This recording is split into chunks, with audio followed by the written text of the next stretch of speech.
Fotonya nggak keluar ya?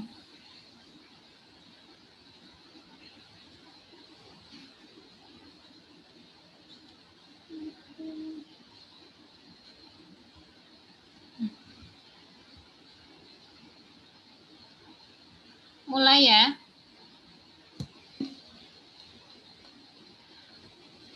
Bismillahirrahmanirrahim. Assalamualaikum warahmatullahi wabarakatuh. Waalaikumsalam warahmatullahi wabarakatuh. Selamat siang anak-anak. Siang, Bu. Ya,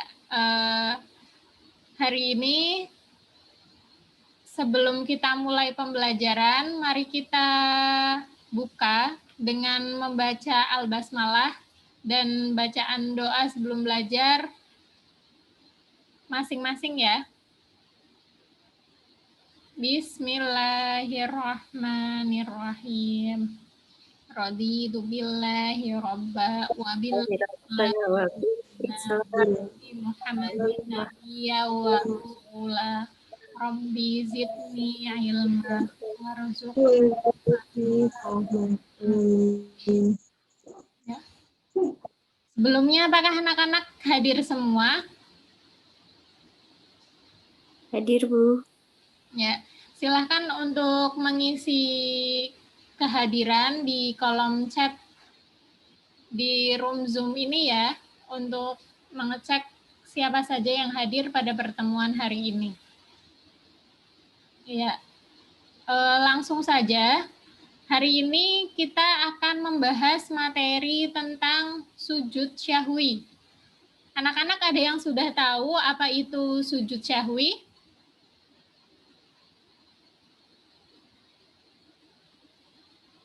Sudah ada yang tahu? Belum, Bu. Artinya belum ya.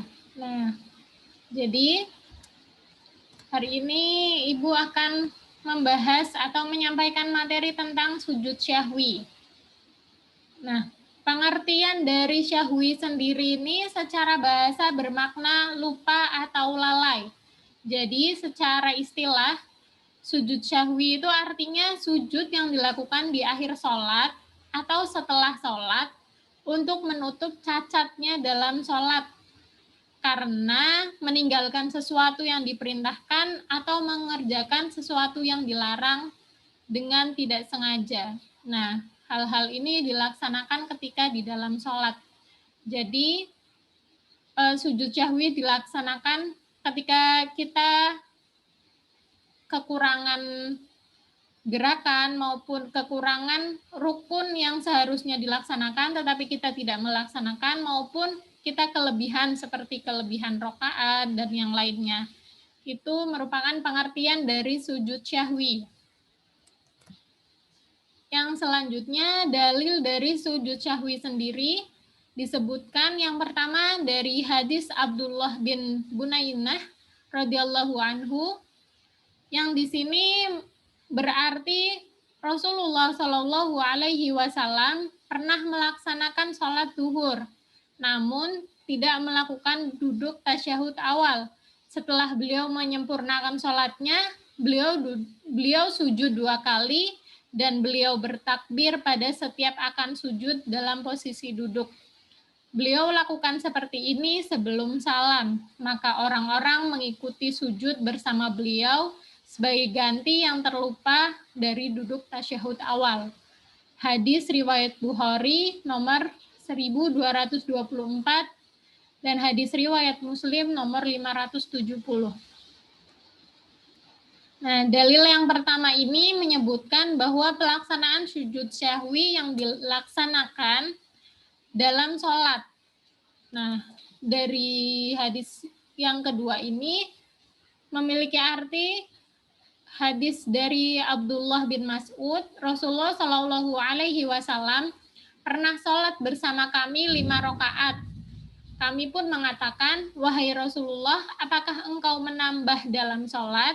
Lalu beliau mengatakan, memang ada apa tadi? Para sahabat pun menjawab, engkau telah mengerjakan sholat 5 rakaat. Lantas beliau bersabda, sesungguhnya aku hanyalah manusia semisal kalian. Aku memiliki ingatan yang baik sebagaimana kalian, begitu pula aku bisa lupa sebagaimana kalian pun demikian. Setelah itu beliau melakukan 2 kali sujud syahwi. Hadis riwayat Muslim nomor 572. Nah,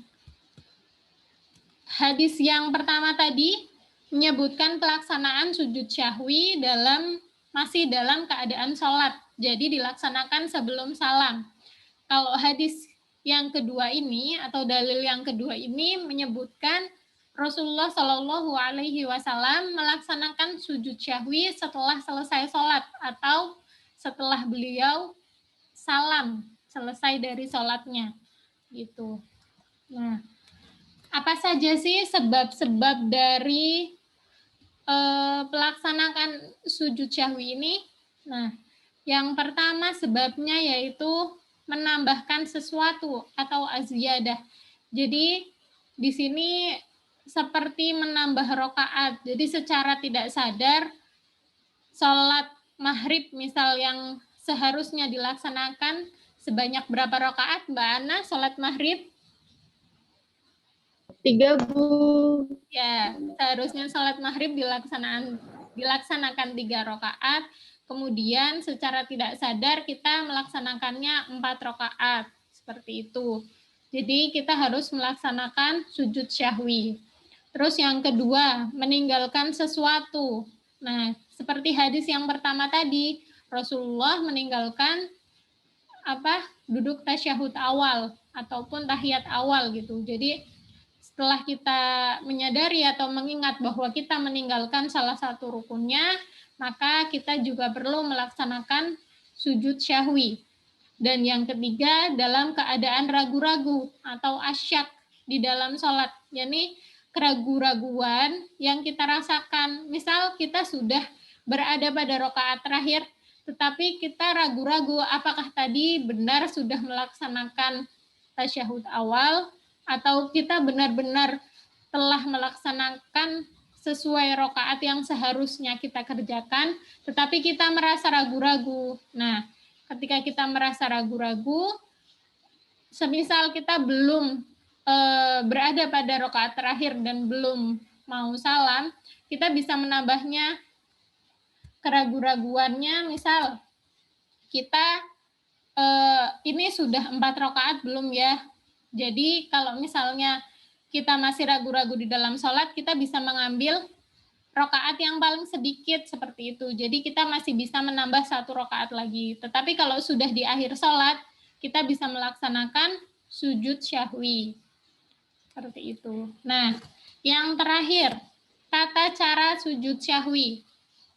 Sujud syahwi ini dilaksanakan sebagaimana sujud-sujud yang lain di dalam sholat. Jadi sujudnya sebelum sujud itu membaca takbir seperti sholat pada umumnya. Jadi sebelum sujud dibaca Allahu Akbar, kemudian sujud, dan bacaan yang ada pada sujud tadi sama dengan bacaan yang biasa kita baca di dalam sholat ketika sujud. Sujud ini dilaksanakan 2 kali. Nah, dilaksanakannya yang tadi yang pertama bisa dilaksanakan misal ketika di dalam sholat kita masih ingat, berarti dilaksanakan sebelum salam. Tapi misal kita baru ingat kalau ternyata kita melakukan kesalahan, kekurangan maupun kelebihan di dalam sholat ketika sudah selesai ataupun ketika kita sudah salam, maka kita laksanakannya setelah salam, seperti itu. Apakah anak-anak sudah paham? Sudah, Bu. Udah. Coba sekarang Ibu review materinya ya.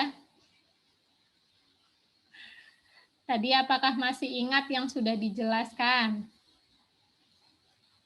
Coba Mbak Ike. Mbak Ike mana hadir Mbak Ike? Hadir, Bu. Mbak Ike coba disebutkan pengertian dari sujud syahwi.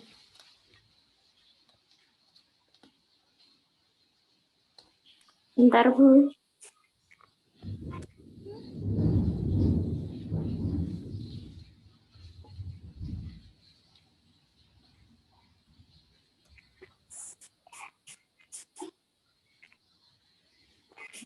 Sujud sahwi ya, Bu. Ya, pengertiannya. Pengertiannya secara bahasa bermakna lupa atau lalai. Ya. Secara istilah, sujud yang dilakukan di akhir sholat atau setelah sholat untuk menutupi cacat dalam sholat karena meninggalkan sesuatu yang diperintahkan atau mengerjakan sesuatu yang dilarang dengan tidak sengaja. Itu ya, Bu. Nah, betul. Terima kasih untuk jawabannya, Mbak Ike. Ya, Bu. Terus, Mbak Ana. Mbak Ana bisa mendengar suara Ibu? Ya, Bu, bisa. Nah, Mbak Ana coba sebutkan sebab-sebab dilaksanakannya sujud syahwi. Ya, Bu, bentar.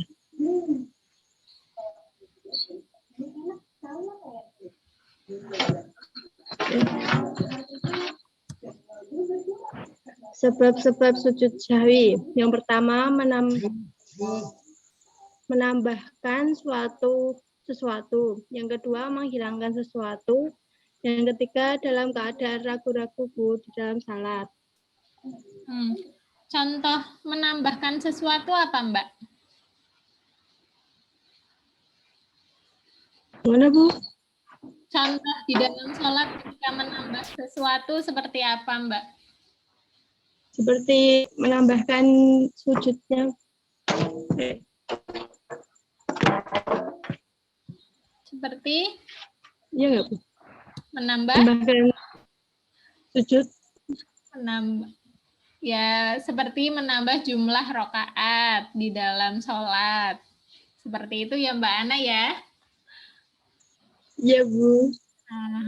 Jadi, tadi sebab-sebab dari dilaksanakannya sujud sahwi yang pertama yaitu menambah sesuatu atau kita melaksanakan sesuatu seperti menambah jumlah rakaat sholat yang seharusnya sholat maghrib dilaksanakan 3 rakaat ternyata kita melaksanakan 4 rakaat jadi kita melaksanakan sujud syahwi.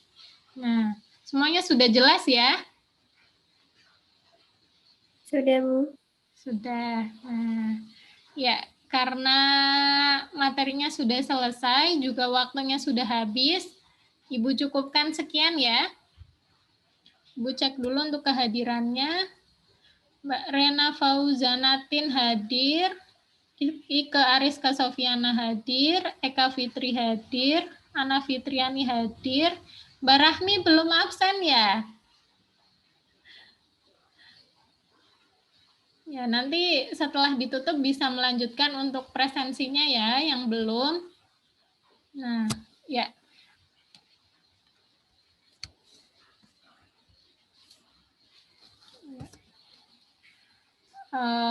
Karena waktunya sudah habis, Ibu cukupkan sekian ya. Mari kita tutup pelajaran siang hari ini dengan membaca Alhamdulillah dan doa kafaratul majelis. Alhamdulillah. Subhanakallahumma wa bihamdika asyhadu an la ilaha illa anta astaghfiruka wa atubu ilaik. Terima kasih. Wassalamualaikum warahmatullahi wabarakatuh. Waalaikumsalam warahmatullahi wabarakatuh. Terima kasih.